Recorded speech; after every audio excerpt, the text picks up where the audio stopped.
নমস্কার বন্ধুরা, আজকে যে রেসিপিটা নিয়ে এসেছি সেটা হচ্ছে এই চিকেন কিমা। তা চিকেন কিমা আপনারা অনেকভাবেই রান্না করে থাকেন। তা তবে আমি কতটা মানে মানে কোন প্রসেসে রান্না করতে চলেছি সেটাই আপনাদের সঙ্গে শেয়ার করব। তা চলুন, তার জন্য আমি কড়াতে তেলটা চাপিয়ে দিয়েছি, মানে অলরেডি গ্যাসটা ধরানো আছে। আর এদিকে আমি পেঁয়াজ, টমেটো আর একটুখানি কাঁচা লঙ্কা আমি কুচিয়ে নিয়েছি। বা তেলটা প্রায় গরম হয়ে যায়নি, মানে গরম হয়ে গেলে আমি পেঁয়াজ আর টমেটোটা একসঙ্গেই দিয়ে দেবো কিন্তু।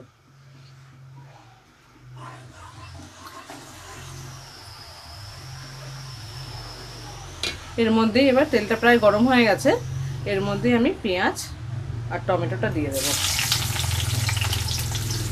ও লঙ্কাটাও দিয়ে দেবো একসঙ্গে, সব একসঙ্গে দিয়ে দেবো।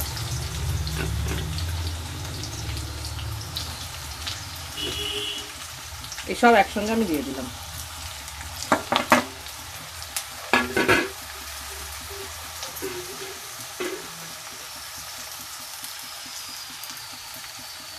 আজ বাইরে বন্ধুরা এত বৃষ্টি হচ্ছে,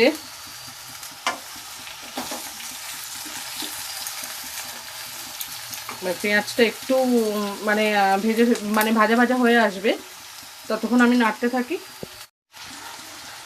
দেখুন, আমি তখনই লবণটা দিয়ে নিতে পারতাম, কিন্তু এতক্ষণে মানে দিইনি।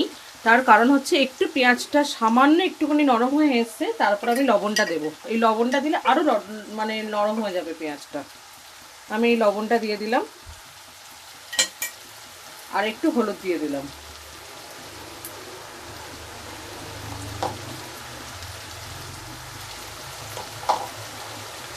এবার আমি এটা আবার নাড়তে থাকবো।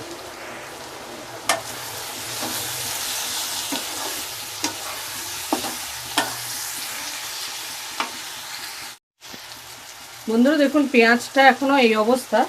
এবার এর মধ্যে আমি সামান্য একটু চিনি, জাস্ট একটু ব্যালেন্স করার জন্য এই একটুখানি চিনি আর একটু লঙ্কার গুঁড়ো। এটা কিন্তু কাশ্মীরি লঙ্কার গুঁড়ো না, এমনি লঙ্কার গুঁড়ো দিয়ে দিলাম। আর একটু দেবো, যেহেতু তিনটে কাঁচা লঙ্কা দিয়েছি, কাঁচা লঙ্কাতে একদমই ঝাল নেই, জাস্ট একটু টেস্টের জন্য দিয়েছি। এবার আমি নেড়ে দেবো। অসম্ভব ঝড় মতন হচ্ছে। ওয়েদারটা দেখুন বন্ধুরা, কি পরিমাণ বৃষ্টি হচ্ছে, অসম্ভব বৃষ্টি হচ্ছে। দেখুন পেঁয়াজটা এই অবস্থা হয়েছে।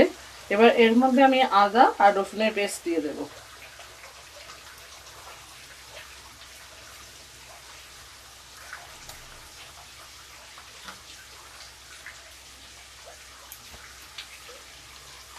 আর একটু রসুন দিয়ে দেবো।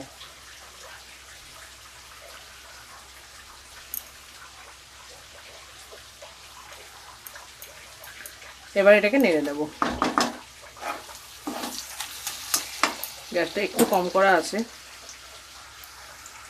এবার এই আদা রসুন কষতে কষতে এর মধ্যে আমি একটুখানি মিট মশলা দিয়ে দিলাম।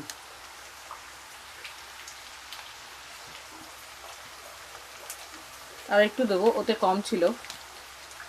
ব্যাস, এবার একটু কষে নেব।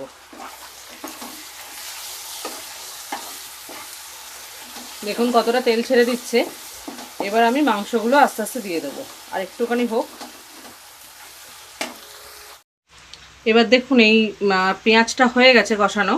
এবার হচ্ছে কিমাটা দিয়ে দিচ্ছে।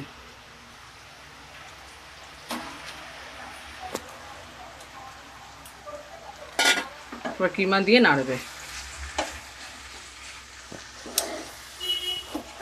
আজকে আমার হ্যান্ডস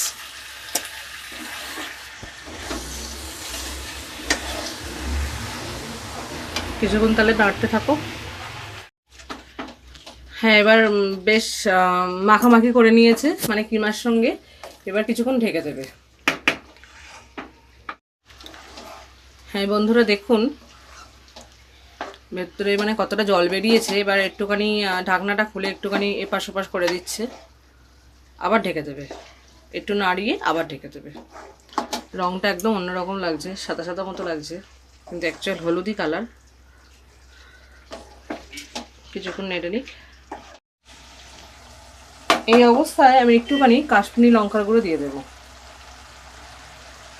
জাস্ট একটু লাল ভাব আনার জন্য। এই দিয়ে কষতে কষতে কতটা জল বেরিয়েছে দেখুন। কষতে হবে আপনাকে একটু বেশি করে, আবার ঢেকে দেবে। এবার এই অবস্থায় হচ্ছে জলটা প্রায় শুকিয়ে এসছে। এই অবস্থায় আমি দেব সামান্য একটু সোয়া সস,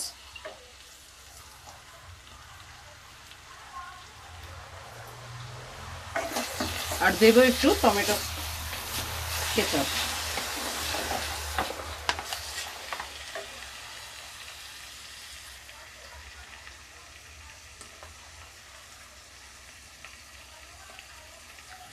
ব্যাস, এবার একটুখানি নেড়ে নেব। এই অবস্থায় আমার নাড়ানো হয়ে গেছে, এবার একটু জল দেব।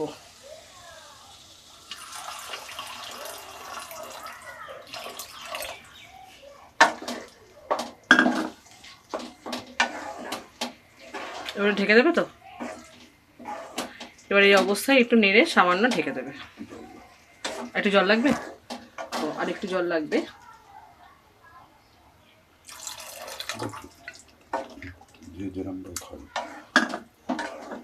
এবার ঢেকে দেবো, নাড়ানো হয়ে গেছে, ঢেকে দেবো। এবার বন্ধুরা দেখুন এবার কালারটা কত সুন্দর হয়েছে। এখনও আর একটু ঢাকতে হবে, এখনও আর একটুখানি জল বেরোবে, মানে জল বেরোবে না, মানে তেলটা আর একটু ছাড়বে। আবার ঢেকে দেবো একটু নেড়ে, মাঝে মাঝে নেড়ে দেবেন কারণ তলাটা নলে লেগে যাবে। আবার একটুখানি ঢেকে দেবো। আগের অবস্থা ছিল এই অবস্থায়, আমি এবার একটুখানি গরম মশলার গুঁড়ো দিয়ে দিলাম।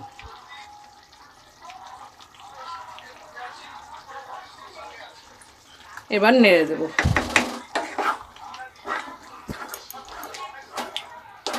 আপনারা খুব যদি জোর আঁচে করেন তাহলে কিন্তু এতটাই আসবে না, মানে এই যে তেলটা ছাড়ছে বা এত সুন্দর কালারটা এসছে, একটু মানে মিডিয়াম আঁচ দিয়েই করতে হবে এটা।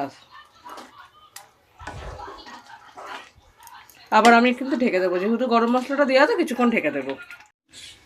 দেখুন বন্ধুরা এবার আমি গ্যাসটা অফ করে দিয়েছি, আমার হয়েও গেছে। আর কতটা তেল ছেড়েছে।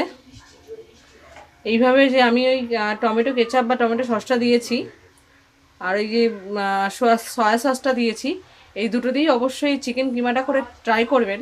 কতটা সুন্দর আর কতটা মানে টেস্টি খেতে হয়। আপনারা ভাত, রুটি, লুচি, পরোটা যা হোক, মানে যে কোনো কিছুর সাথে এটা ট্রাই করতে পারেন। ভীষণ টেস্টি একটা খাবার। তো বন্ধুরা আজকের মতো ভিডিও এই পর্যন্তই। পরবর্তী কোনো রেসিপি নিয়ে আবার পরের ভিডিওতে অবশ্যই আপনার সঙ্গে কথা হবে। নমস্কার।